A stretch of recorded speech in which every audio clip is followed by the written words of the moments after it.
Okay, dear students, hope you're doing well.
Okay, everyone. Good evening, whenever you are watching the lecture. This is Professor C.A. Kartik Iyer with the CA Inter Law Amendments for December 2021 batch. Okay. Now, before going there, I just want to announce something on Unacademy. We have the CA Iconic program, a flagship program for CA intermediate aspirants. It's a live mentoring platform, that is LMP, which is coming soon. One-to-one personal coaching, one-to-one doubt solving, evaluated test series, printed books, industry expert sessions, and Discord, that's community building platforms, are all available. Plus, with this, you can attend the live lectures, weekly tests will be conducted, study material will be provided, unlimited access will be given. You can watch the lecture multiple times if you want. Structured courses will be there in place. So it is great for you. One-to-one live uh, mentoring in Iconic. Give your exam prep an extra edge with our new live mentoring program, that is LMP. Experience personalized learning like never before with our seasoned mentors and doubt solvers. Discuss your doubts, clarify your concepts, and enhance your exam strategy with just a click. And finally, get customized study plan from dedicated mentors. Articleship guidance to help you leave your mark in the professional world. This is coming soon, so ensure that you are doing this very nicely. Evaluate test series, give your exam prep an extra edge with our latest edition in Iconic subscription. A three-stage test series for every attempt, live tests on 40%, 80%, and 100% of the syllabus completion, gauge of preparation and exam readiness with our latest test series. Test followed by analysis class and detailed evaluation of answers by subject matter experts. and get personal guidance and feedback from experts basis your performance. Okay. Iconic subscription, you can use the code Yashes Live. Okay. If you take a 12-month subscription, 3188 per month. If you take a 24-month subscription, then 2583 per month. And if you take a 6-month subscription, 5000 per month. This will really help you in your preparation. Finally, if you take the iconic subscription, that is combo of the CA Foundation plus CA Inter, take that. Again, you can use the code Yashes Live. 24 months subscription has a 33% off. That is at 2750 per month. Okay, dear students, this is in relation to the batch that is starting.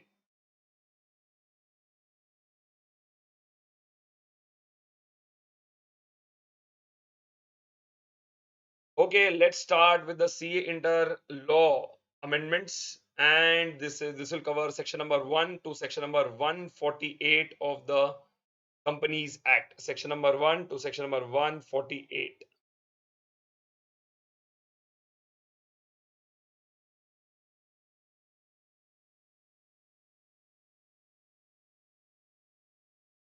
Okay, let's start.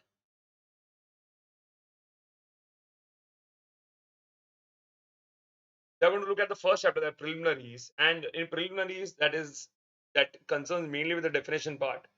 There are two main amendments in this case. That is, one is in relation to listed companies, that is section 2, subsection 52, and in relation to the the small company, that is section 2, subsection 85. So we are looking at that now.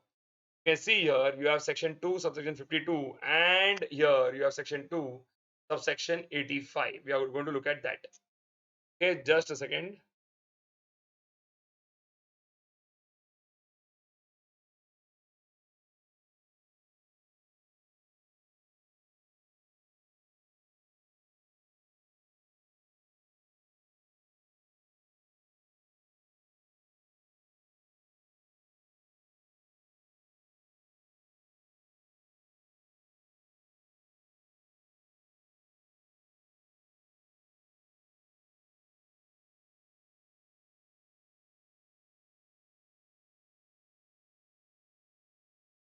Okay, let's start with this part in relation to your amendments.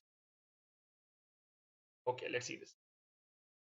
Section 2, subsection 52, that is in relation to listed company, means a company which has any of its securities listed on any recognized stock exchange. Okay, so that is what the definition says.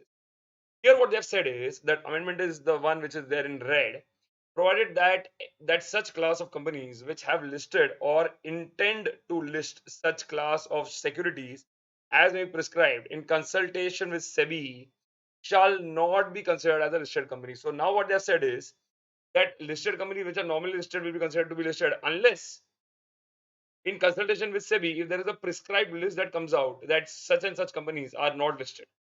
And in this prescribed list, they have now added a new rule which is given in the the prescribed, whenever in the act it is written prescribed, it is given in the rules. So here they have mentioned something called a rule 2A of the company specification of definition details rules 2014. Here they have said companies which have issued non-convertible debt securities issued on private placement basis. Issued on private placement basis. Now these securities need not, these companies which have securities which have been issued and which are issued on private placement basis, that is the non-convertible debt securities, then these companies should not come under the category of listed companies. Next is companies that have issued non-convertible redeemable preference shares on private placement basis. Again, not a listed company. Private company which have listed their non-convertible securities on private placement basis. Again, these companies will not be called as a listed entity. And finally, public companies which have not listed their equity shares on a recognized stock exchange but whose equity shares are listed on a stock exchange in a jurisdiction as specified in subsection 3 of section number 23 of the Act. Now, these jurisdictions are generally the foreign jurisdictions where the shares are generally listed. These are generally the foreign jurisdictions. Okay, so these jurisdictions are generally the foreign jurisdictions where the shares are listed. Okay, very, very comfortable. Now, this is the rule 2A, and this is the elaborative version of what we just saw here. So this is the rule 2A, the same thing, and this is the elaborative version here. So you can just learn from here. so that you get an understanding. It's the same thing. If you see here, public companies, non-convertible debt securities issued on private placement basis, non-convertible redeemable preference shares issued on private placement basis, and finally you have both categories 1 and 2 above. Okay, then you have private companies which have listed their non-convertible debt securities on private placement basis, and finally public companies which have not listed their equity shares on any RSE, that is recognized stock exchange, but which are listed outside India based on any jurisdiction specified in subsection 3 of section 23 of the Act. So this is what they have provided. Okay, let's see the next part. Section 2, subsection 85, that is small company. Now there was this amendment which was pending since a long time, and this is where they have introduced it.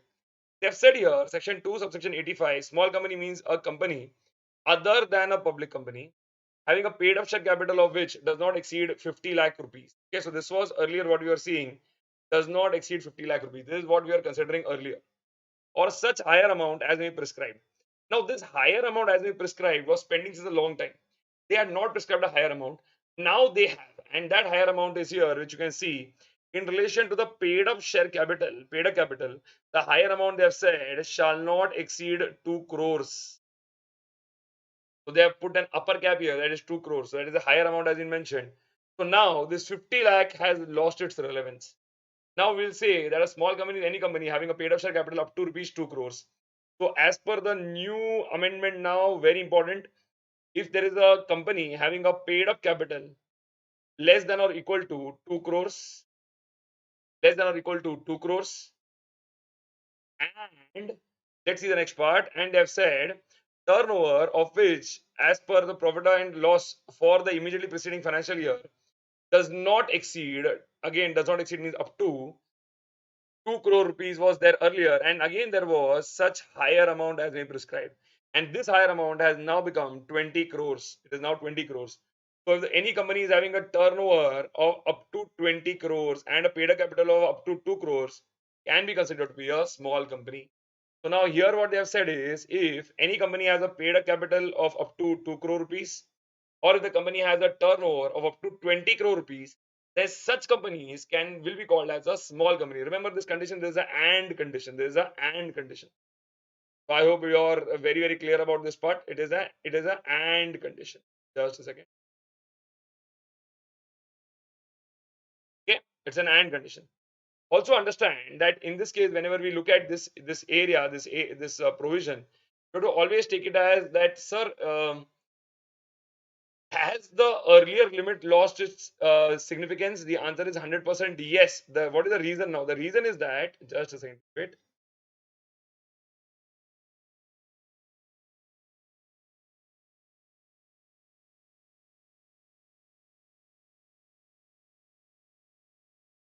Okay.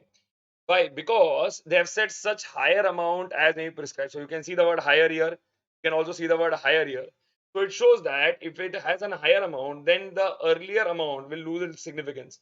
So in this case, this 2 crore rupees has also lost its significance. So now, whenever you want to judge whether a company is a public, whether a company is a small company or not, you'll see whether the company is having a paid up capital up to 2 crores, and if that same company has a turnover of up to 20 crores, and if both the conditions are satisfied, only then such a company will be called as a small company. Okay. Now many students get confused with this, but I'll just explain. Which shall not be more than 10 crore rupees. So that is the higher limit up to which the government may subscribe. But till now they have just subscribed 2 crores, but in the future they may subscribe up to 10 crores. Here also they have said not more than this is, you can ignore this part, 100 crore rupees. Again, the government can extend this 20 crore limits in the future to up to 100 crore rupees also. Clear? Very simple. So remember, now the small company definition has changed. There is some changes in this. Now the higher amount has been prescribed. So whenever you get a question of small company, don't mix it up in the examination. Okay, very simple. Let's go on to the second chapter. Now in relation to the first chapter, these are the only amendments which are there. Okay, that is listed company and small company. Now let's go to the next chapter, that is incorporation of companies. Now there are many changes in the penalty part. Okay, in the penalty part there are many changes. What I've done for you is I have shown you the earlier provision here, and I'm showing you the latest amendment here. So you can easily understand if you have any notes and if you have to mark in any notes, you can easily do it because this is what will be appearing in your book, in your old book. And now you have to simply make this as the new change. This as the new change, especially with this amount here. Especially with this amount, you can see here it was earlier imprisonment for a term which may extend to 3 years or 25,000 rupees to 25 lakh rupees or with both.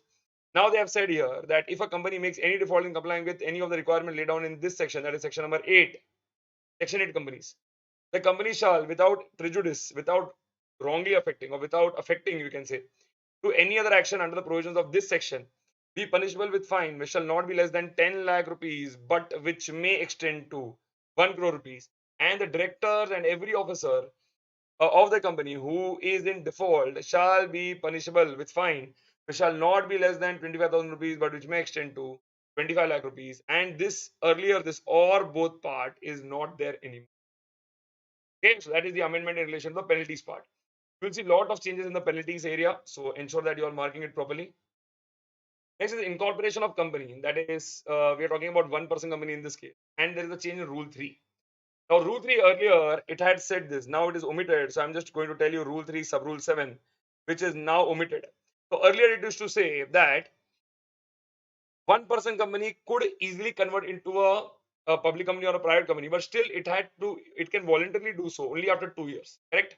But up to 2 years, they had to satisfy some condition, which was nothing but if the paid up capital of the company is increased beyond 50 lakh rupees, or if the average annual turnover during the relevant period exceeds 2 crore rupees. But now that has entirely gone. Now this rule they have completely omitted. Omitted, it means that now one-person companies can simply directly convert into a public company or private company even on the next day itself. So if I have started a one-person company and on the next day I want to convert into a public company or a private company, can I do so? The answer is yes. Earlier this was not there. That was not allowed. Next they have said, and that is the rule 3 sub rule 1. Very simple amendment has come in because the changes have been made in direct tax also in relation to this. Only a natural person who is an Indian citizen, whether resident in India or otherwise. They have said, so we always in the class we understand this as NI and R, NIR. That is natural person, Indian citizen, resident in India. He shall be eligible to incorporate a one-person company. So a person who is not complying with the above condition cannot incorporate a one-person company. Shall be nominee of the for the sole member of the one-person company. So that same person can also be a nominee for some other one-person company. Now they have said here, explanation 1. Here is where the amendment has come in. For the purposes of this rule, the term resident in India means a person who has stayed in India for a period of not less than 120 days. This was earlier 182 days. Remember, now this has changed to 120 days during the immediately preceding a financial year. Immediately preceding financial year. So this has now changed to immediately preceding financial year. I hope you are able to understand. Immediately preceding financial year, and this has changed to from 182 days to 120 days. By the way, it is easy to answer now, very comfortable. Okay, so these are the changes that have come for the December 2021 CA inter examination. In my opinion, whatever changes I've told you are big changes because they were the part of the core concept earlier. Now these changes have been incorporated. Okay, so ensure that you are making the same changes in your notes. Prospectus and allotment of securities. Let's see regarding this chapter. Very simple change has come in. They have just changed the penalty to 3 lakh. It may extend to 3 lakh rupees. So at the end, you have to change the amount to 3 lakh rupees. They have said if a prospectus is issued in contravention of the provision of this section, that is section number 26, very important section, matters to be shared in prospectus. Correct? It is the heart of this chapter, this particular chapter. The company shall be punishable with fine which shall not be less than 50,000 rupees, but which may extend to 3 lakh rupees. And every person who is knowingly a party to the issue of such prospectus shall be punishable with fine which shall not be less than 50,000 rupees, but which may extend to 3 lakh rupees. Okay, that 3 lakh rupees is the amendment part. Okay, let's see the next area. Section number 40 they have given here. Securities to be dealt with in stock exchanges. Again, earlier penalty I have given here to you. Okay, earlier penalty was this. Now they have changed the penalty to this. The main change being may extend to rupees 3 lakhs. May extend to rupees 3 lakhs. Okay. Otherwise, if you see here, company is given, fine is 5 lakh rupees, but which may extend to 50 lakh rupees. Correct. So that is same 5 lakh to 50 lakhs. And every officer, you have every defaulting officer who is here. Every officer in default or defaulting officer, you can, it's the same thing. Shall be punishable with fine which shall not be less than 50,000 rupees. So you can see here 50,000 rupees. And then it may extend to, now it has been made to 3 lakh rupees only. And this or both has been removed. Or with both. And the imprisonment part has been removed. So they have not decided not to imprison now. Very clear that securities to be dealt within stock exchange. Okay, very clear. Let's see the next one. Share capital and debentures chapter. Okay, let's see in relation to this chapter, that is chapter number 4. Now, section 48, subsection 5, entire subsection is now omitted. I know students get very happy. I can generally imagine a smile on their face when, then some provision is omitted, because they are like, okay, I have to study less in the exam. So good for you. Now you can see here that a provision has come in which says, just a second. The provision has come here which says that this section, the amendment has come in which says that this section 48 subsection 5 is now omitted. It is now completely omitted. So I hope you are able to see the entire subsection here, and you can just simply cancel it in your book because it is now gone. Okay, very comfortable, no problem at all. Section number 56, transfer and transmission of securities. Now regarding this section has a total of 7 subsections. Okay, so just note that this section has a total of 7 subsections. So I'll tell you something. Section 1 to subsection number 5 is the main core concept of this section. Section number 6, there is an amendment because it is in relation to penalties. I hope you are able to see 6 here. And then you have subsection number 7, which deals with the Depositories Act. Okay. So now this subsection 1 to 5, whatever is the main content, keeping that in mind, they have changed the penalty here now. Okay, so let's read this. Where any default is made in complying with the provisions of subsection 1 to 5, the company and every officer of the company who is in default shall be liable to a penalty of 50,000 rupees. And earlier, this was the punishment which was there, and you can simply cancel this in your notes which were there earlier. If you are using my notes, then you will get it directly there and you can simply cancel it. If you are using some other person's notes, then you can simply search for it. And I'm definitely sure that you will find it. Okay. If there is any query, of course, you can get in touch with us. That is not a problem. Okay. Very clear. So that is in relation to this part. Let's look at the next area now. And that is section number 59, rectification of register of members. In that, you have this clause 5 here, which is now gone. It is now completely omitted. So again, an omitted provision. Very happy news for you. Okay, so omitted, you can simply cancel it. Okay, that is another amendment in this. After that, we see here section number 62, further issue of capital. Okay, now here they have said a simple change. So in your notes, ensure that in section 62, subsection 1, clause A, in that after 15 days you have to add or such lesser number of days as may prescribed. Sorry for that. One second. Or such lesser number of days as may be prescribed, and you have to add this in your note. You have to add this in your notes. This is in relation to section 62, subsection 1, clause A, further issue of capital. Okay. Section 64, notice to be given to registrar for alteration of share capital. So in this case, they have said here that the earlier penalty is now changed to this new one. The new one says where any company fails to comply with the provisions of subsection 1, such company and every officer who is in default shall be liable to a penalty of 500 rupees for each day during which such default continues, subject to a maximum of 5 lakh rupees in case of a company and 1 lakh rupees in case of an officer who is in default. That is a new penalty that has come in. So ensure that you are noting this penalty in relation to section number 64. As you can see, there are a lot of new punishments that have come in. Okay, so you have to ensure that you are noting this properly. Maybe create a mini version of that so that it is easy for you to revise. Now, how do you create a mini version? So read the penalty first. Where a company fails to comply with the provision of subsection 1, such company and every officer. So this will be applicable to company and officer. So I'll write OID because it is officer in default. And therefore, they have said penalty of 500 rupees.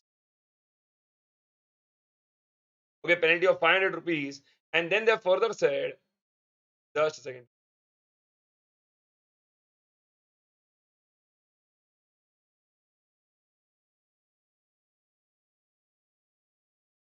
Okay. So they have said a penalty of 500 rupees and then further said each day during which the default continues subject to a maximum of 5 lakh rupees and 1 lakh in the case of it if it is an officer in default. They have said the penalty will be 500 rupees per day for each day during the default continues up to a maximum of 5 lakh rupees. So even if I am shameless and I'm not correcting the matter, then they are saying that you have to keep on paying the penalty up to you reach rupees 5 lakhs. And that is the maximum cap that they have kept in this case. In the case of a company, and 1 lakh rupees in the case of officer in default, and the cap for the officer in default is 1 lakh rupees. Is 1 lakh rupees.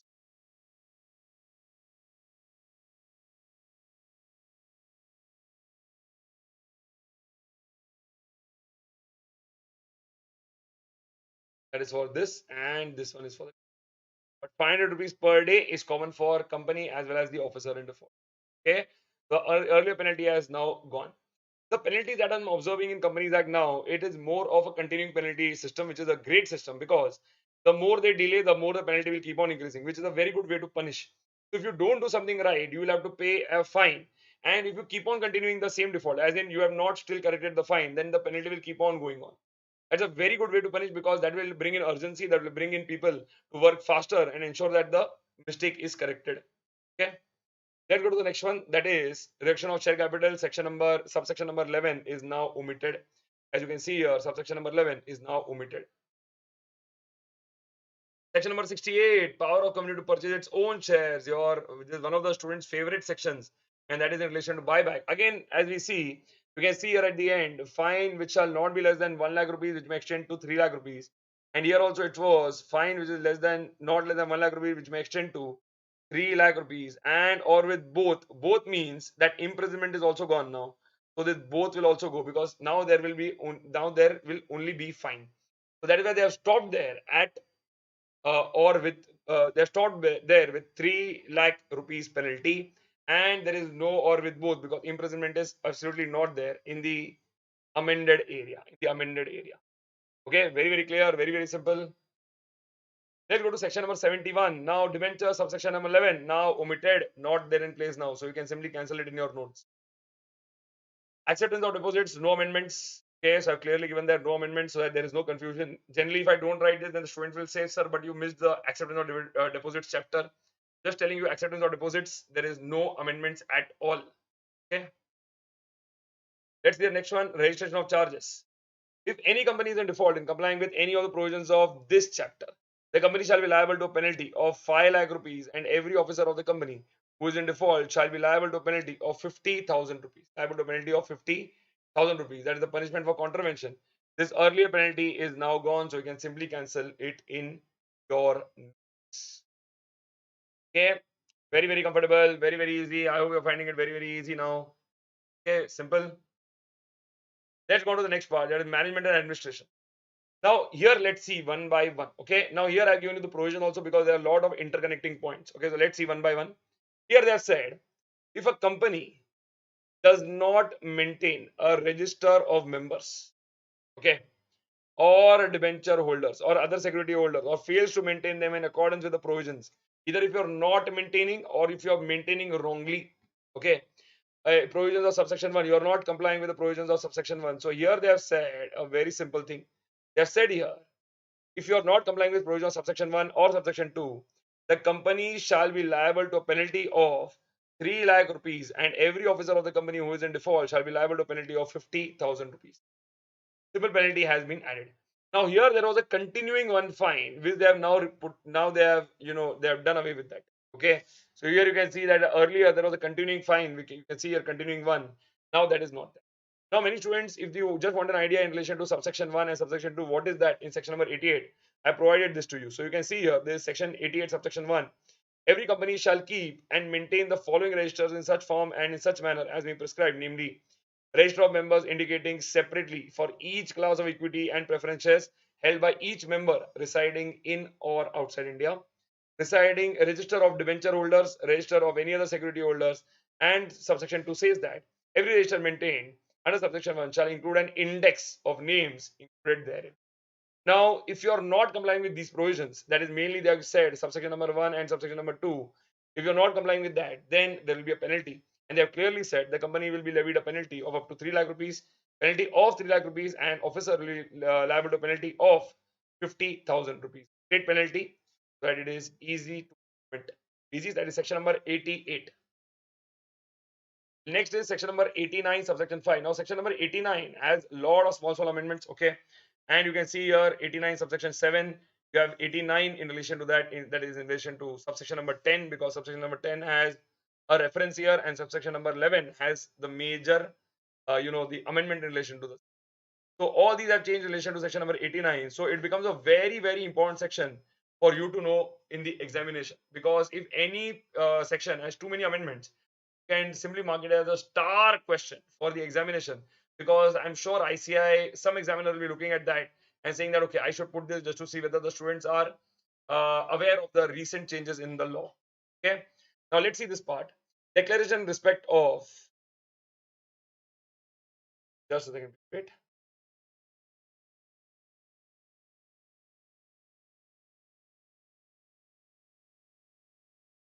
Okay, let's. They've said here, declaration in respect of beneficial interest in any shares. So here they have said where the name of a person is entered in the register of members of a company as the holder of shares in that company, but who does not hold the beneficial interest in such shares, such person shall make a declaration within such time and in such form as is prescribed to the company, specifying the name and the other particulars of the person who holds the beneficial interest in such shares. Okay. Similarly, subsection 2 and subsection 3 are there. If I get into the teaching part of the subsection, I think we'll take a lot of time. I've been allotted 1 hour for this, and that is why let's complete that in that much time. So subsection 1, 2, and 3 you can go through. Why I'm doing that is because you can see your subsection number 1, you can see your subsection number 2, and you can see your subsection number 3.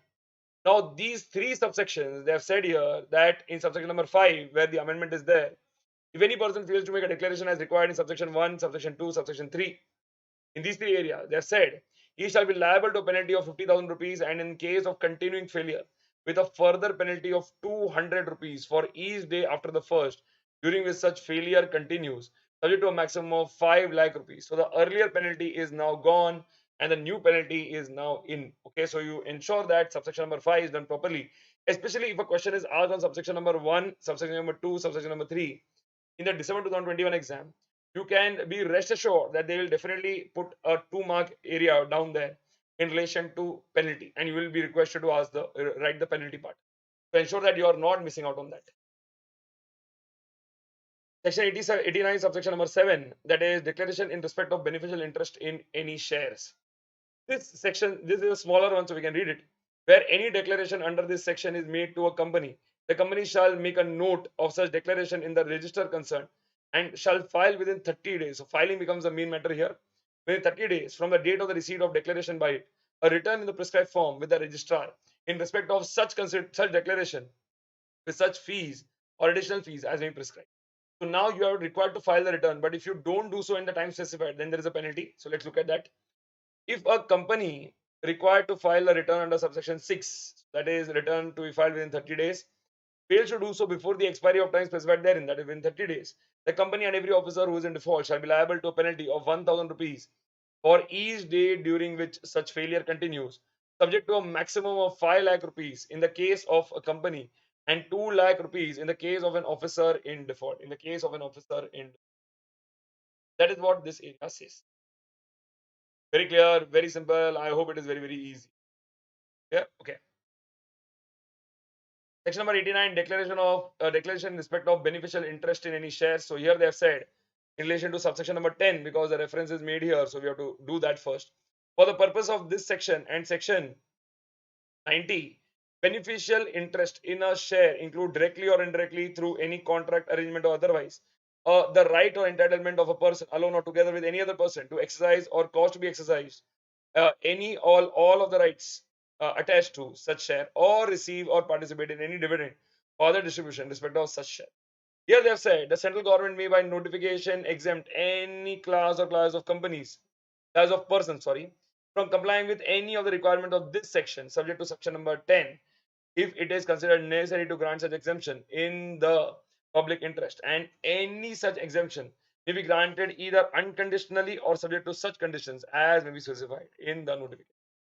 That is what they said in section number 89. Now let's go to section number 90. Okay, that is in relation to significant beneficial owner, SBO. SBO. Here they have said in relation to subsection number 10. And this says that any person fails to make a declaration as required under subsection number 1. Okay, so if you're not complying with the declaration requirement under subsection number 1, that is basically this. If you're not doing the needful, they have given a penalty of 50,000 rupees, and in the case of continuing failure, a further penalty of 1,000 rupees for each day after the first during which the failure continues, subject to a maximum of 2 lakh rupees. So again, an amendment in relation to the penalty part. As I told you, there are a lot of penalty related amendments in this exam. This was there earlier. This is not there anymore. You can simply, cancel it and forget about it, basically. Okay. So ensure that you are noting the changes. Section 90, subsection number 11, register of significant beneficial owners in company. So here they have said, if a company required to maintain a register under subsection 2 and file the information under subsection 4, or required to take necessary steps under subsection number 4A, fails to do so or denies inspection as provided therein, the company shall be liable to a penalty of 1 lakh rupees, and in the case of continuing failure, with a further penalty of 500 rupees for each day after the first during which such failure continues, subject to a maximum of 5 lakh rupees, and every officer of the company who is in default shall be liable to a penalty of 25,000 rupees, and in case of continuing failure, with a further penalty of 200 rupees for each day after the first during which such failure continues, subject to a maximum of 1 lakh rupees. Now, just to tell the students that, of course, you know that this is the earlier penalty that has to be now ignored.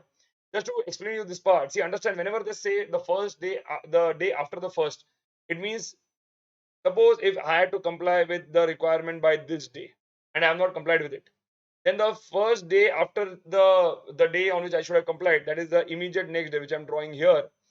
This is the day when the wholesome penalty will be charged. When I say wholesome penalty, it means that when they say here, see this, a penalty of 25,000 rupees. So when they write here 25,000 rupees, I hope you are able to see this part. Once again.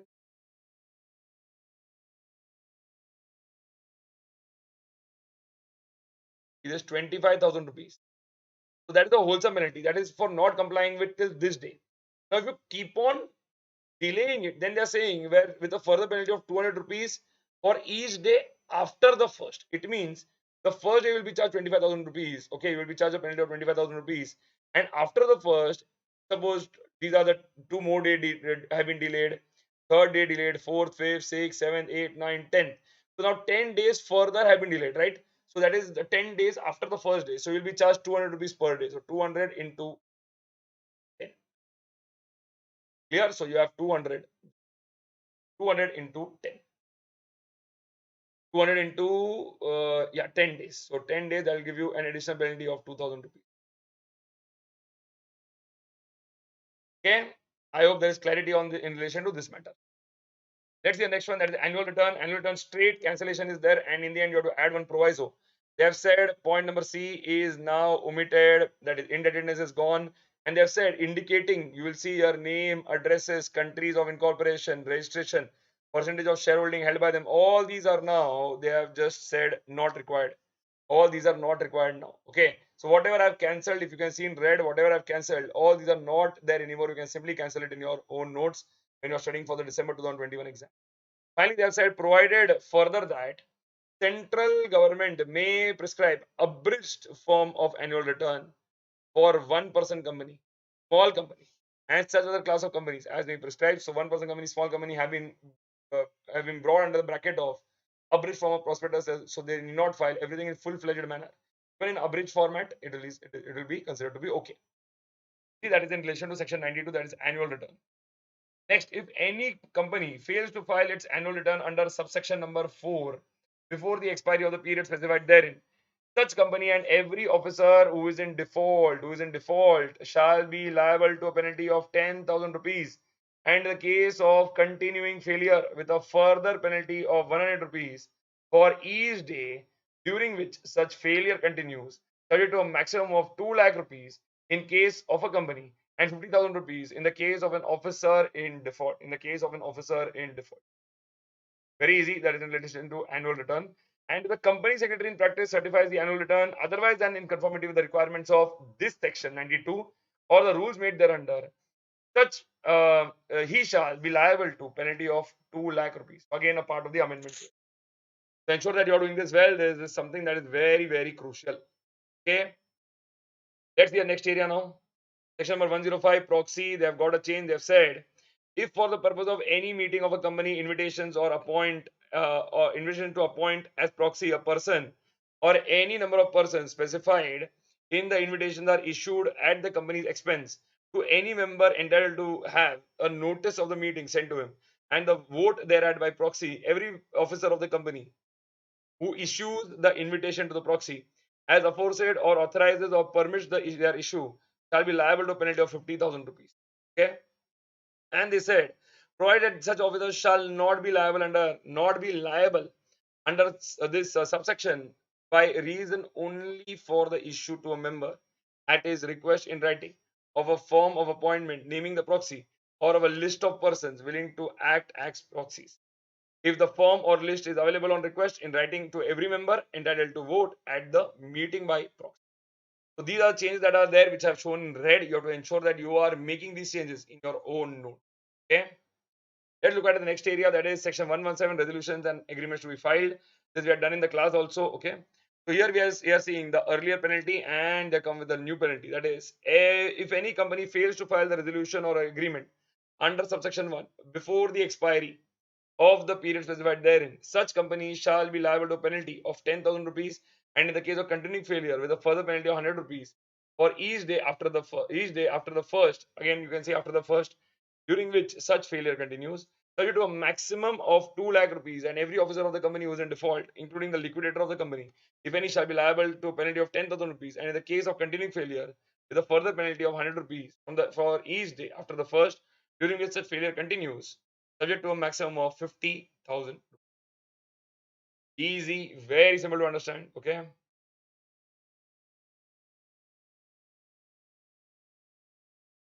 Next is same section number 117, and here we have change in resolution, that is clause G.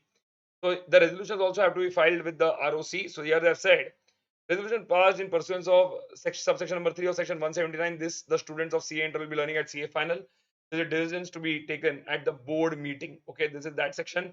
Very important section, very nice section number 179. So here they have said, provided that no person shall be entitled under section 399 to inspect or obtain copies of such resolutions, provided further that nothing contained, this is the amendment part, in this clause shall apply in respect of resolution passed to grant loans, guarantees, security of in respect of loans under clause F of subsection 3 of section number 179 in the ordinary course of its business by. Now they have said in 179, what they say is basically that the decisions that the company has to take only in the board meeting. Okay, so now you'll understand that this 179 also specifies that whatever decisions are in relation to borrowing of money, investing of funds, then you have guarantee security, okay, loans, all loans that the company is giving. Now all the decisions have to be taken in the board meeting itself. But they've said here that if any company is doing this in the ordinary course of business, then that is a banking company or any class of non-banking financial company registered under chapter 3B of the Reserve Bank of India Act 1934 as being prescribed in consultation with RBI, or any class of housing finance companies registered under the National Housing Bank Act 1987 as may prescribed in consultation with the National Housing Bank. And then there is further other areas which are there in the in there. So basically after your clause number G, you also have clause number H, but because clause number H does not have any amendment, I have not included that here. But after this and in the main act, you have that clause number H. Okay, ensure that you are noting that. Then you have earlier what was there, I've already provided here. So you can simply cancel this out and you have to include this new area which is there. Okay. Companies Management and Administration Amendment Rules 2021. Earlier, every company shall prepare an annual return from MGT 7 as prescribed in rules. Now they have said every company shall file its annual return from MGT 7 except one person company, small company. One person company and small company shall file annual return from the financial year 2021 onwards in form number MGT 7A. So MGT 7A becomes the new important MCQ type questions. It can come in the MCQ type questions. Ensure that MGT 7A you are noting down properly. Okay. Let's go to the next area, that is declaration and payment of dividends. Okay, there are also some penalty related amendments that are here also. 124, that is unpaid dividend account. Okay, here they have said The earlier one is now removed. They have said here, if a company fails to comply with any of the requirements of this section 124 is unpaid dividend account. Basically, if within 30 days I'm not paying the dividend, then within the next 7 days I have to uh, transfer all the amount in the unpaid dividend account with a scheduled bank. Okay. So now, and then there are different parts to this section. But if I'm not complying with the requirement of this section, they have said such company shall be liable to a penalty of 1 lakh rupees, and in the case of continuing failure, with a further penalty of 500 rupees for each day after the first during which such failure continues, subject to a maximum of 10 lakh rupees, and every officer of the company who is in default shall be liable to a penalty of 25,000 rupees, and in case of continuing failure, with a further penalty of 100 rupees for each day after the first during which such failure continues, subject to a maximum of 2 lakh rupees, to a maximum of 2. Okay, so this is the penalty that has come in now. Next chapter is accounts of companies. Okay, now here they have said in relation to the books of account at section number 128. So there is a very simple and easy penalty, that is managing director, whole-time director in charge of finance, CFO, and OPCB. Any other person charged by board, OPCB. Managing director, whole-time director, manager. So whole-time director in charge of finance. Then you have the CFO of the company and the OPCB. They have the duty that they are to comply with this section. But however, if they contravene such provision, such managing director, whole-time director in charge of finance, CFO, any other person charged by the board, they shall be punishable. And earlier you can see here, imprisonment was a part of this, but now they have removed that and they just said fine, which may extend to 50,000 rupees, but which may which shall not be less than 50,000 rupees, which may extend to 5 lakh rupees. And because imprisonment is also gone now, they have done away with both also. Okay, because it will not make sense now. That is why with both also has to go. Very clear. That is your section number 128. New section has been added, section number 129A, that is periodical financial statement. This is mainly in relation to unlisted companies. So let's see this. The central government may require such class of unlisted companies as may prescribe to prepare the financial results of the company on such periodical basis and in such form as may be prescribed, to obtain approval of the board of directors and complete audit or limited review of such periodical financial statements in such manner as may be prescribed. So to prepare the financial results on the periodic basis, to obtain the approval of the board of directors and complete the audit part. We have to complete the audit or limited review now. The company has to ensure that all these are done. LR, limited review is called LR. Then you have file a copy with the registrar within a period of 30 days of completion of the relevant period with such fees as may prescribed. So now they have said in the case of an unlisted company. Okay, so there is in the case of unlisted company, you have to prepare the financial results of the company on periodic basis. Okay, the financial results as in your basically the statements. And after that, you have to ensure that approval of board is taken, board of directors, and plus we are completing the audit, complete audit or LR, audit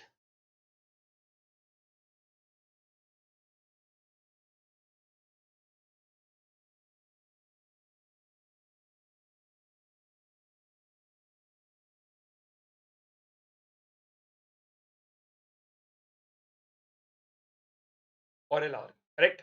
And finally, they have said that you have to file a copy with the ROC, file a copy with the ROC filing.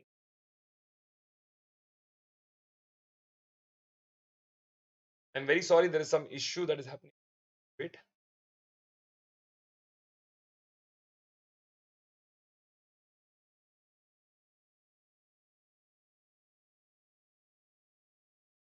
Yeah, ROC file. Okay, this is what is required. Very clear, very simple, easy to understand. Okay, so this is what the new section says. Now, whenever there is a new section, you should ensure that you're doing it very well. Okay, by chance, if it comes in the exam, it is the most easiest marks to score, because at the beginning, when the new section is introduced, they don't ask some very big question. They ask something which is very, very basic. Okay, let's see this section number 134, that is financial statement, board report, etc. If a company is in default in complying with the provisions of this section, the company shall be liable to a penalty of 3 lakh rupees, and every officer of the company who is in default shall be liable to a penalty of 50,000 rupees. That is what the section. Now, earlier, the area which was there, it has now been changed. Okay, it is not there anymore, so you can simply cancel it. And the new penalty has been introduced now. New penalty is in place. Okay, very clear.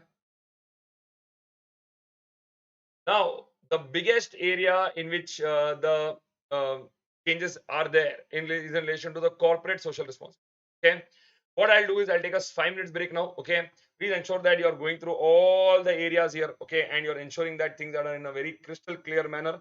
And after that, we'll be ending with the amendment session. Okay. So please do the needful. Please go through these sections. And in 5 minutes, we'll again start them. Okay.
Okay, let's continue now. Let's start with this part now, that is in relation to the section number 135. That is the biggest amendment has come in relation to CSR, that is corporate social responsibility.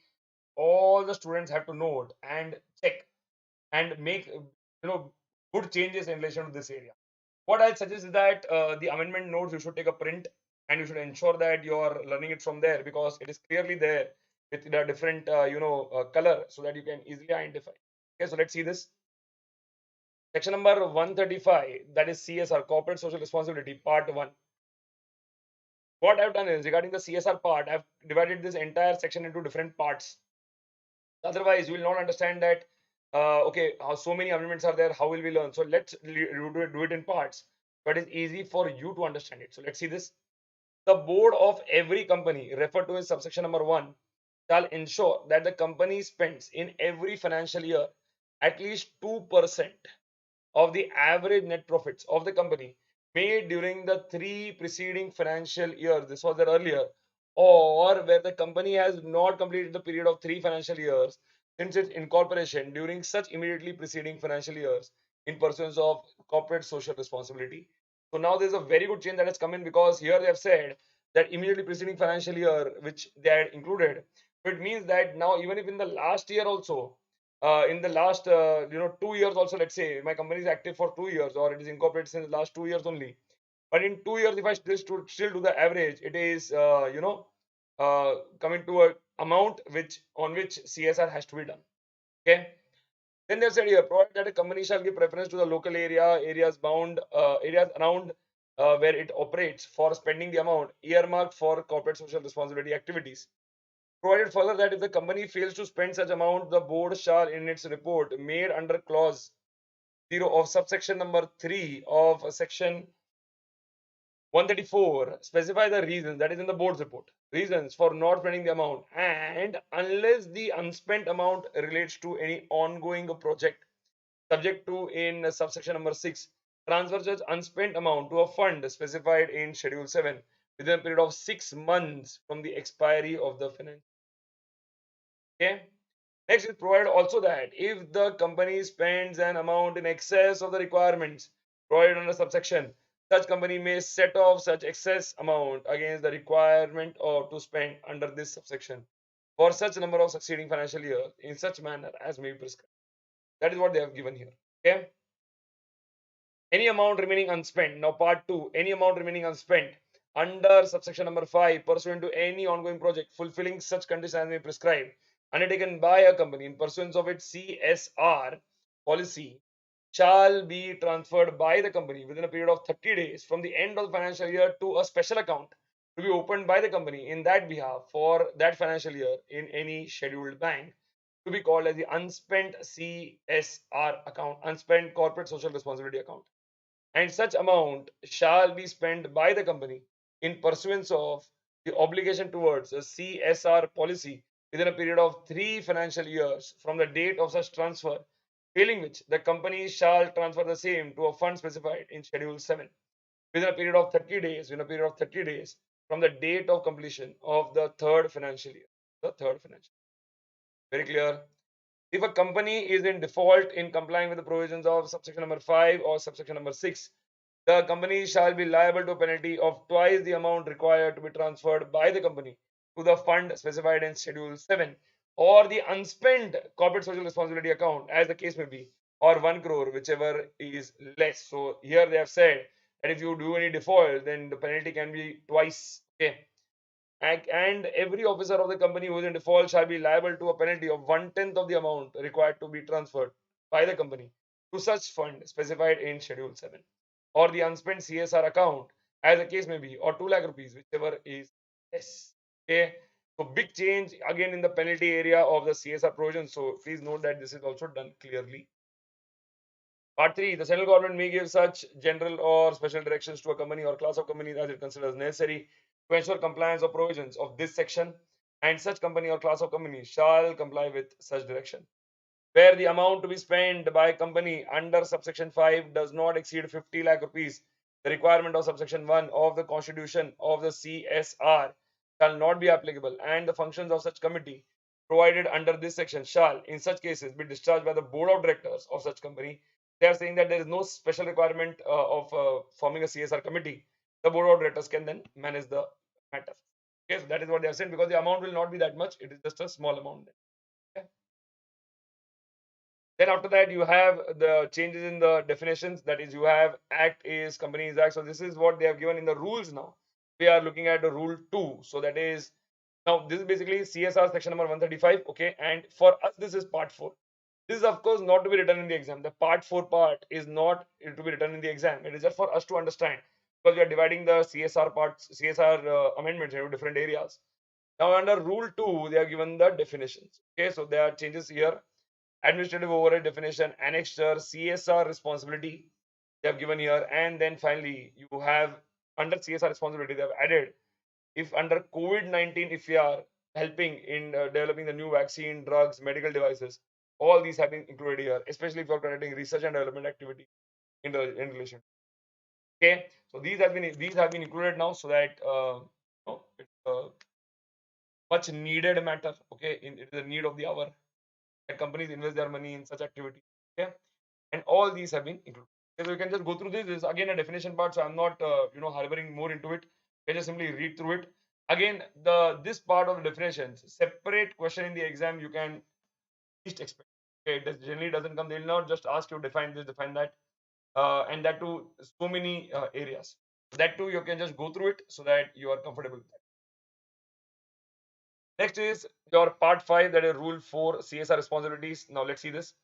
The board shall ensure CSR activities are undertaken by the company itself or through a company established under Section 8. So the company can itself do it, or they can establish a company under Section 8 and do it, or a registered public trust, or a registered society registered under Section 12A ATG of the Income Tax Act 1961, established by the company either singly or along with any other company, or a company established under Section 8 of the Act, or a registered trust or a registered society established by central government or state government. That is what they have said.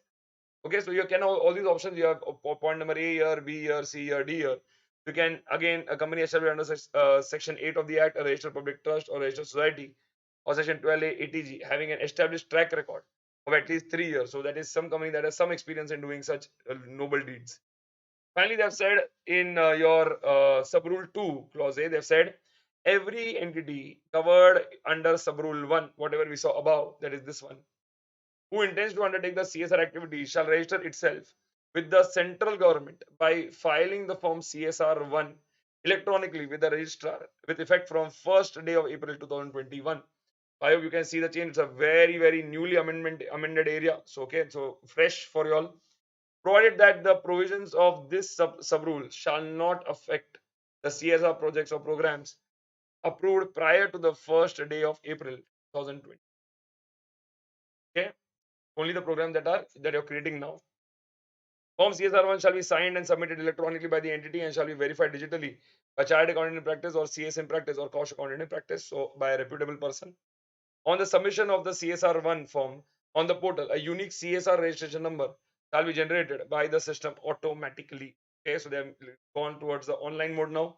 A company may engage international organizations for designing, monitoring, evaluation of CSR projects or program as per the CSR policy, as well as for capacity building of their own personnel for CSR. A company may also collaborate with other companies for undertaking projects or programs or CSR activities in such manner that the CSR committees of the respective companies are in a position to report separately on such projects or programs in accordance with these. So even though the companies are working together, still the CSR committees of each of the company will have to report separately. The board of directors, the board of a company shall satisfy itself that the funds so disbursed have been utilized for the purposes and in the manner as approved by it, and the chief financial officer CFO or the person responsible for the financial management shall certify to the effect.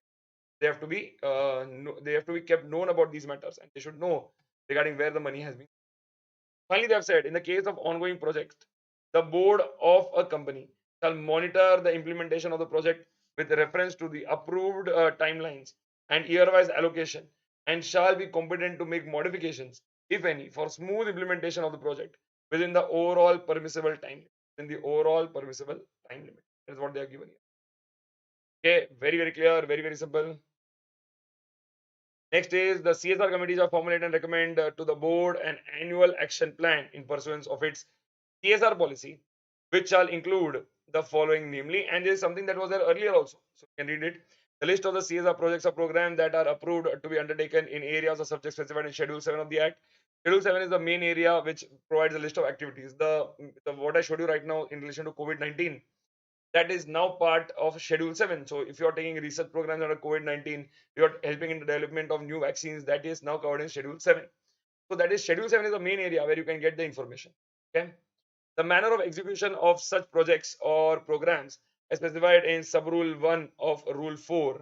The modalities of utilization of funds, implementation schedules for the projects or programs, monitoring and reporting mechanisms for the projects or programs, and details of need and impact assessment, if any, for the project undertaken by the company, provided that the board may alter such plan at any time during the financial year as per the recommendation of the CSR committee based on the reasonable justification. That effect. That effect. Very clear, very simple. Rule 6 now omitted. So rule 6 is not there anymore now. So if in your notes you have rule 6 printed, you can simply omit it. Rule 7 is here. So let's see this. That is in relation to the CSR expenditure. So let's see what this says. The board shall ensure that the administrative overhead shall not exceed, see this, shall not exceed 5% of the total CSR expenditure of the company for the financial. The administrative expenditure overheads of the CSR expenditure should not exceed how much? 5%. Any surplus arising out of CSR activities shall not form part of the business profits of the company and shall be plowed back in the same project. So if you by chance earn some kind of profit, okay, in your CSR activity, by chance, again you are doing something for the social cause. So by chance, if you earn some profit out of it, then you have to ensure that you are again putting it back to the project. Okay, or shall be transferred to the unspent CSR account and spent it in pursuance of the CSR policy and annual action plan of the company, or transfer such surplus amount to a fund specified in Schedule 7 within a period of 6 months from the expiry of the financial year. Where a company spends an amount in excess of the requirement provided under subsection 5, it spends more. Such excess amount may be set off against the requirement to spend under subsection 5 or section 135 up to immediate succeeding 3 financial years, subject to the condition that you can set it off, but in the next 3 years. But they have said here that you can set it off when the excess amount available for set off shall not include the surplus arising out of the CSR activities, if any, in pursuance of subrule 2. Subrule here. The board of the company shall pass a resolution to that effect. So there is a requirement of the board to also understand the matter and pass a resolution. The CSR amount may be spent by a company for creation or acquisition of capital asset, which shall be held by a company established under Section 8 of the Act, or a registered public trust or registered society having charitable objects and CSR registration number under sub-rule 2 of Rule 4, or beneficiaries of the said CSR projects in form of self-help groups, collectives, entities, or a public authority, provided that any capital asset created by a company prior to the commencement of the company's corporate social responsibility policy amendment rules on 21 shall be a period of 180 days from such commencement comply with the requirements of this rule. So they have said that within 180 days, please comply with this rule, and it can be extended for the further period not exceeding 90 days with the approval of the board based on the reasonable justification. Okay. Now all these things they have to bring in, because if you can see that immediate changes cannot be done by the company, if it is not possible for the company to do the same, then the company may go for an extension. Okay, so it is very good to note that extension can also be taken by the company if reasonable justification is given. Next is CSR reporting. The board's report of a company covered under these rules pertaining to any financial year shall include an annual report on CSR containing particulars specified in Annexure 1 or Annexure 2 as applicable. In case of a foreign company, the balance sheet filed under clause B of subsection 1 of section 381 of the Act shall contain an annual report on CSR containing particulars specified in Annexure 1 or Annexure 2 as applicable.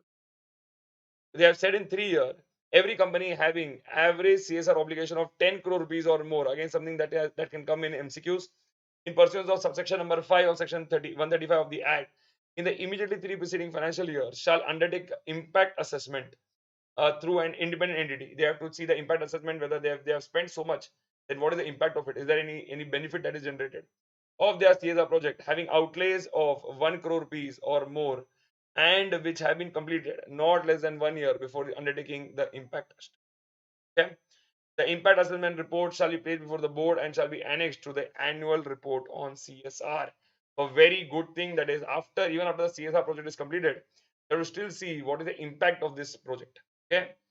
Next is the company undertaking impact assessment may book the expenditure towards corporate social responsibility for that financial year, which shall not exceed 5% of the total CSR expenditure for that financial year, or 50 lakh rupees, whichever is less.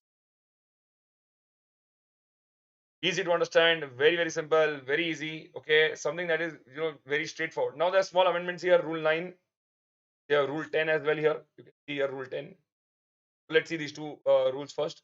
Display of CSR activities on its website. The board of directors of the company shall mandatorily disclose the composition of the CSR committee and the CSR policy and projects approved on the by the board on its website for public access. And website is always if any, because making of the website is not yet compulsory for company.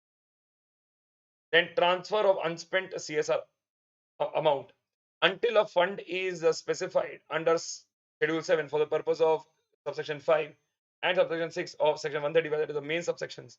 The unspent CSR amount, if any, shall be transferred by the company to any fund included in Schedule 7 of the Act. So you can transfer it to any fund.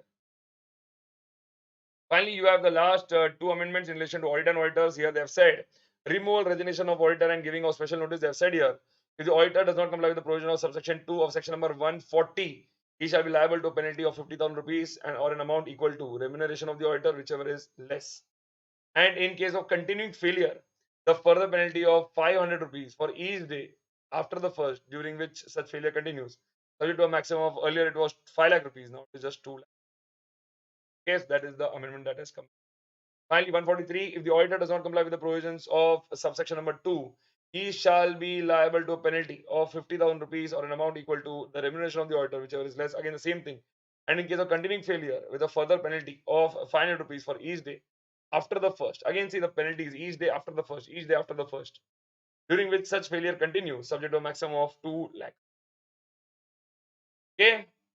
Dear student, that is in relation to our penalty areas. I hope you gained from this lecture. If there is anything, please let me know. Wish you all the best. Take care. Bye.